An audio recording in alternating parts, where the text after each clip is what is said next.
Kuatkan tekad, kuatkan hati. Negeri ini memanggilmu kawan. Belajar bergerak berbagi untuk negeri. Guru penggerak majukan pendidikan. Guru penggerak menghamba pada murid. Assalamualaikum warahmatullahi wabarakatuh. Saya Rini Fajarina dari SMP Negeri 1 Sakti, merupakan CBP Angkatan 7 Kabupaten Deli, akan melakukan aksi nyata modul 2 di 3, coaching untuk supervisi akademik. Supervisi akademik kali ini yang akan saya supervisi merupakan Ibu Fitriani, guru dari SD 2 Garut. Baik, saya akan melakukan tahap pertama, yaitu tahap pra-supervisi. Assalamualaikum Bu Fitriani. Waalaikumsalam warahmatullahi wabarakatuh. Apa kabar hari ini Bu? Alhamdulillah sehat Bu. Ini Bu, saya minta waktunya sebentar Bu, akan melakukan pra-supervisi dengan Ibu. Iya boleh Bu. Kebetulan jam saya lagi kosong di kelas, saya sedang ada guru mata pelajaran. Ini Bu, jadi nanti setelah kita pra-supervisi nanti akan lagi ada supervisi. Jadi jangan nanti kalau supervisi bukan saya untuk menggurui, cuma saya untuk melihat aja proses pengajaran dulu. Atau sebenarnya bagaimana proses ya. Iya boleh. Jadi apa nih Bu kita bisa untuk melakukan supervisi Bu? Kebetulan hari ini setelah jam istirahat saya mengajar sendiri. Boleh Bu, nanti setelah istirahat aja. Jadi bisa hari ini Bu ya. Iya hari ini aja. Jadi apa nih Bu tujuan dari pembelajaran Ibu hari ini Bu? Jadi tujuan pembelajaran hari ini melalui kegiatan diskusi, siswa dapat menganalisis pengaruh kualitas air terhadap kehidupan manusia dengan benar. Jadi tujuan hari ini menganalisis kualitas air terhadap kehidupan manusia Bu ya. Iya Bu. Mereka akan berdiskusi. Jadi kompetisi apa yang ingin Ibu kembangkan? Jadi kompetisi yang ingin saya kembangkan itu bernalar kritis dan gotong royong.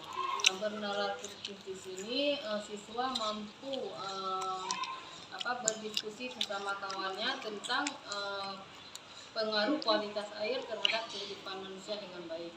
Kalau di gotong royong mereka dapat bekerja sama dalam kelompoknya. Jadi untuk mencapai strategi yang ingin Ibu kembangkan ini, bagaimana ini kompetisi yang Ibu kembangkan ini, apa nih strategi apa yang Ibu gunakan? Strategi yang saya ingin gunakan yaitu yang pertama diferensiasi konten, yang kedua diferensiasi proses, dan yang ketiga diferensiasi produk. Jadi bagaimana nih Bu alur dari diferensiasi yang Ibu kembangkan ini bagaimana? Jadi di sini kalau di diferensiasi konten, siswa membaca teks yang ada di buku mereka, kemudian mereka menyimak video yang saya tampilkan di papan tulis dengan menggunakan proyektor dan fokus. Kemudian di diferensiasi proses, mereka itu dari video yang mereka tonton, mereka nanti berdiskusi dengan kelompok-kelompok teman kelompok mereka tentang apa yang telah mereka tonton, yaitu tentang pengaruh kualitas air terhadap kehidupan. Kemudian di diferensiasi produk, mereka itu hasil dari mereka itu mempresentasikan hasil kerjanya, dan kemudian hasil kerjanya dikumpulkan untuk kepada guru. Jadi menggunakan ketiga diferensiasi ya. Iya. Jadi untuk menggunakan ketiga diferensiasi tersebut, model pembelajaran apa yang digunakan untuk mencapai kompetisi ini? Jadi model pembelajaran yang saya pakai itu karena berkenaan dengan diskusi, saya pakai kooperatif PAN.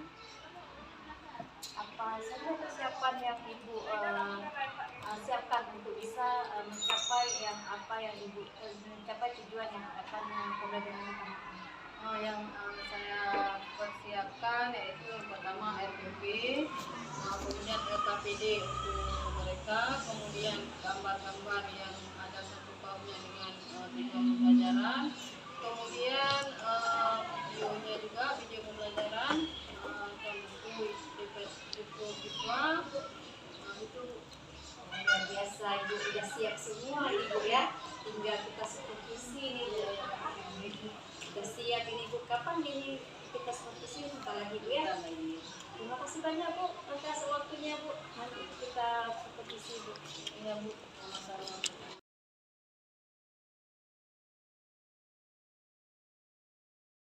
Assalamualaikum warahmatullahi wabarakatuh.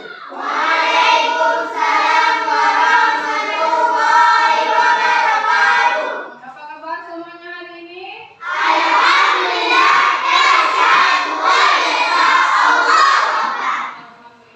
semuanya sehat ya. Bagaimana perasaan hari ini? Tadi pagi sudah menekan roda perasaan. Ada yang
Jadi untuk hari ini tujuan pembelajaran kita yaitu melalui kegiatan diskusi kita, kita dapat menganalisis pengaruh kualitas air terhadap kehidupan manusia dengan benar.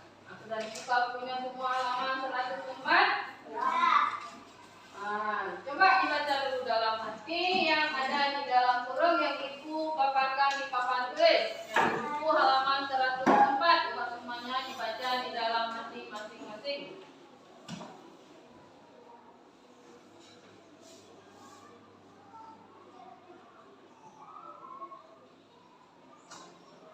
Sudah dibaca semuanya? Jadi air sangat penting bagi kehidupan kita. Ya, setiap hari kita menggunakan air. Dalam pembelajaran 1 kita telah mengetahui bagaimana kualitas air yang kita gunakan yang tidak memenuhi standar. Tadi sudah disebutkan. Sekarang coba disimak dulu video pembelajarannya sebentar. Tentang kualitas air yang layak. Hari ini kita akan belajar bersama-sama untuk mata pelajaran tematik kelas 5. Kita belajar di tema 8. Coba semuanya disimak ya. Kita subtema 3, usaha pelestarian lingkungan, pembelajaran yang kedua. Mari adik-adik kita belajar dengan penuh semangat ya. Air sangat penting bagi kehidupan kita. Setiap hari kita menggunakan air. Dalam pembelajaran 1, kamu telah mengetahui syarat kualitas air bersih. Bagaimana ya jika kualitas air yang kita gunakan tidak memenuhi standar? Otomatis adik-adik, air kalau tidak memenuhi standar ya berarti air tersebut tidak layak untuk kita konsumsi atau tidak layak untuk kita pakai adik-adik. Adik-adik, apa yang terjadi jika kita itu mencuci baju menggunakan air yang tercampur dengan minyak? Nah, kita biasa mencuci baju kan menggunakan sabun atau deterjen. Sabun dan deterjen ini dapat mengikat kotoran dan minyak pada baju sehingga baju bisa menjadi bersih. Namun jika air yang digunakan itu tercampur minyak, kita itu bisa harus menggunakan sabun dan deterjen yang lebih banyak. Nah, itu kan boros adik-adik ya. Nah, supaya minyaknya tidak menempel pada baju yang dicuci. Namun air yang bercampur minyak tidak dapat digunakan untuk membilas baju yang kita cuci karena minyak akan menempel pada baju adik-adik. Apa yang terjadi jika kita minum air yang tercemar kuman? Nah, jika kita minum air yang tercemar kuman, ya kita akan sakit perut adik-adik. Oleh karena itu, sebaiknya kita itu minum air yang sudah dimasak sampai mendidih dan disimpan dalam wadah yang tertutup atau wadah yang benar-benar tertutup rapat adik-adik. Apa yang terjadi pada ikan-ikan di sungai yang menjadi tempat pembuangan limbah cair ini? Tugas diskusi kita seperti tujuan pembelajaran kita tadi yaitu berdiskusi. Berdiskusi tentang kualitas air yang layak kita gunakan. Di sini Ibu seperti biasa membagi 3 kelompok ya, yaitu kelompok yang agak tinggi, sedang dan rendah. Walaupun duduknya bercampur, jadi duduknya Ibu buat secara heterogen ya. Jadi bercampur yang sedang, tinggi dan rendah itu campur. Nah, sekarang Ibu akan membagikan LKPD menurut kemampuan kita masing-masing dan dikerjakan secara bersama-sama. Jadi yang kawannya yang agak kesulitan boleh dibantu sama kita yang sudah siap nanti.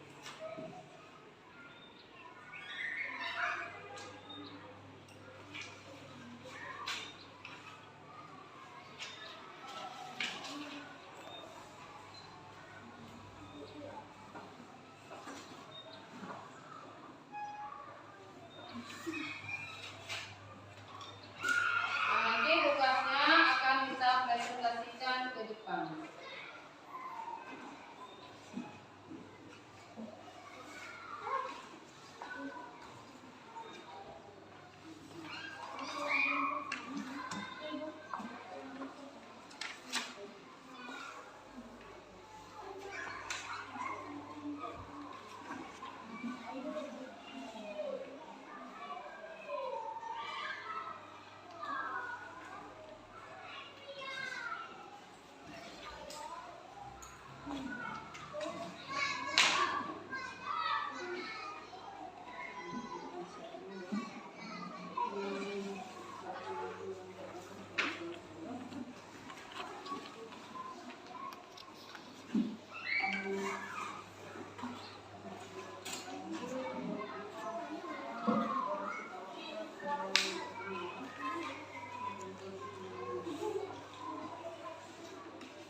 Oke, coba dikerjakan semuanya.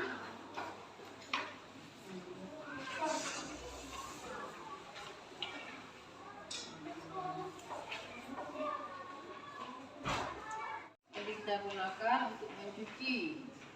Bagaimana apa yang terjadi jika air tercampur dengan minyak? Tadi sudah simak videonya.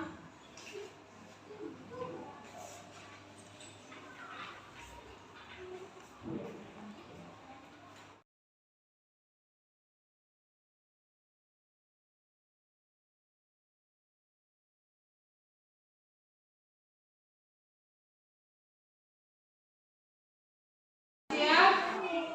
Oke, sudah siap. Sekarang coba kita akan mempresentasikan hasil kelompok kita. Coba yang pertama Ibrahim.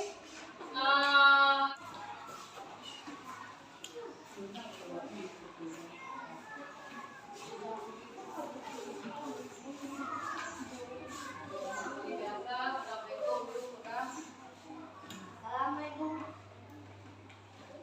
Coba Ibrahim lagi terus. Assalamualaikum warahmatullahi wabarakatuh.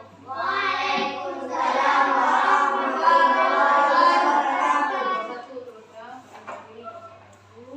Kami dari kelompok 1 akan membacakan SKPD. Apa yang terjadi jika mencuci baju menggunakan air yang tercampur minyak? Kita harus memakai sabun dan deterjen dan minyak dan kuman akan hilang, tetapi kita harus memakai air yang bersih dan yang tidak mengandung kuman dan bakteri. Apa yang terjadi jika kita minum air yang tercemar kuman yang penyebab penyakit?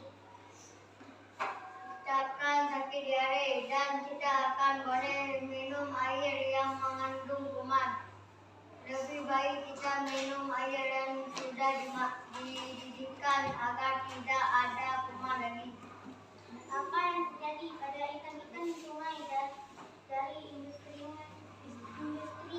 menjadi tempat pembuangan limbah cair dari industri? Limbah yang dibuang di sungai mengandung zat kimia dan akan mencemari air sungai, tumbuhan dan hewan yang ada di sana. Apa yang dapat kalian simpulkan dari pertanyaan di atas? Air yang bersih dan sehat tidak akan menimbulkan kuman dan bakteri, dan air yang di sungai masih baik, dan hewan dan tumbuhan tidak mati, dan mereka pun hidup dan damai. Oke, sudah siap. Kira-kira apa yang terjadi jika kita mencuci baju menggunakan air yang tercampur minyak? Gimana Riki? Apa yang terjadi? Riki Zaid? Coba ulangi. Biasanya dengan sambung atau dengan dan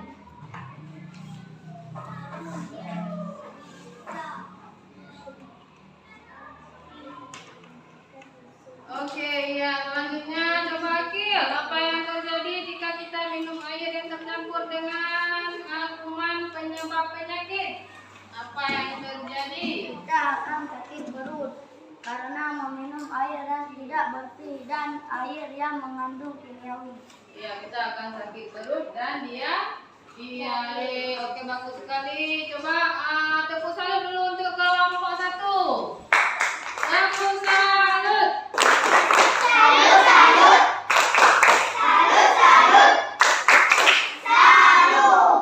Jadi untuk kesimpulan atau penguatannya, apa yang terjadi jika kita mencuci baju menggunakan air yang tercampur minyak? Apa yang terjadi? Kita bisa coba dibaca semuanya.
yang disupervisi kemarin, yaitu Ibu Fitri Yeni. Assalamualaikum Bu Fitri. Waalaikumsalam warahmatullahi Ibu. wabarakatuh. Alhamdulillah sehat hari ini. Ibu bagaimana? Alhamdulillah sehat. Waktu Ibu saya mau bahas yang kemarin yang sudah disupervisi. Ada kebetulan jamnya kosong ya karena apa? Sekarang lagi ada program. Ya, jadi Bu kemarin saya sudah menginformasi kemudian saya jadi kegiatan pengajaran sesuai dengan yang diberikan, sesuai dengan yang diberikan, kemudian hanya kemudian tujuannya tercapai, tujuan dari pembelajarannya, kemudian usaha Ibu dalam mengawasi kelas juga sekali juga fokus dalam belajar. Kemudian ini pembelajaran yang dilakukan sudah ada di situ, ada organisasi proses. Jadi ketiga-tiganya terdapat di pembelajaran itu. Kemudian Ibu juga ada menyelipkan, ada melakukan kegiatan KSE.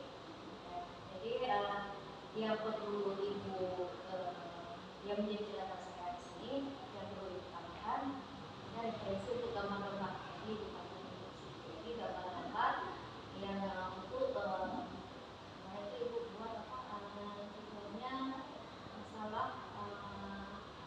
pencemaran air gitu ya. Jadi pencemaran air itu aja mengenai gambar-gambar yang dalam hidup sehari mengenai pencemaran air yang ada di jadi ini saya minta sebentar dulu ya, yang boleh. Jadi kita melakukan coaching Bu. Coaching ini merupakan pasca dari supervisi.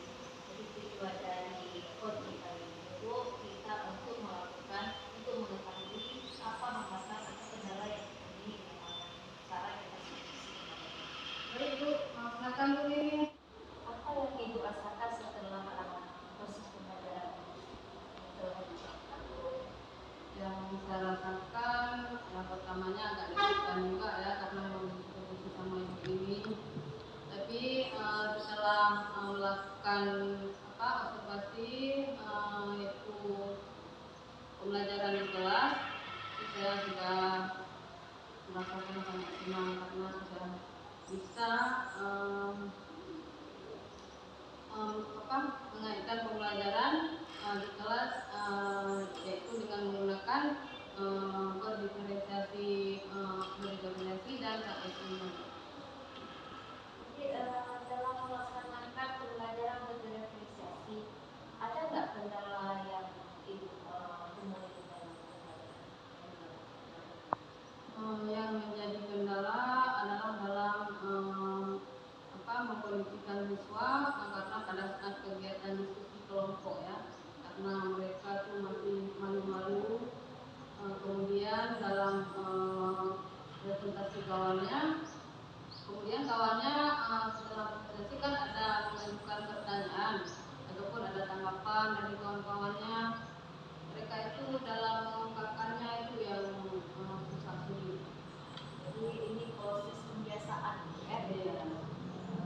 Biasa mungkin nanti akan terbiasa membuat pembelajaran berdiferensiasi Depannya saya Jadi bagaimana nih hasilnya? Bagaimana itu ada dasar puas kan? katakan puas ya, masih sangat puas juga begini ya. Cuma ada kendala sedikit, nanti akan saya perbaiki ke depannya. Jadi positif apa yang bisa dilakukan untuk memperbaiki proses pembelajaran? Dengan adanya media video pembelajaran, anak lebih termotivasi dan senang dalam mengikuti pembelajaran. Dan nantinya saya akan memperbanyak gambar-gambar yang ada kaitannya dengan materi yang akan saya ajarkan nanti. Untuk pembelajaran berikutnya bagaimana nih? Apa yang dilakukan? Yang saya lakukan adalah aku mempersiapkan bahan ajar yang lebih menarik, yaitu yang berpihak pada murid. dengan pola berdiferensiasi dan KSI-nya.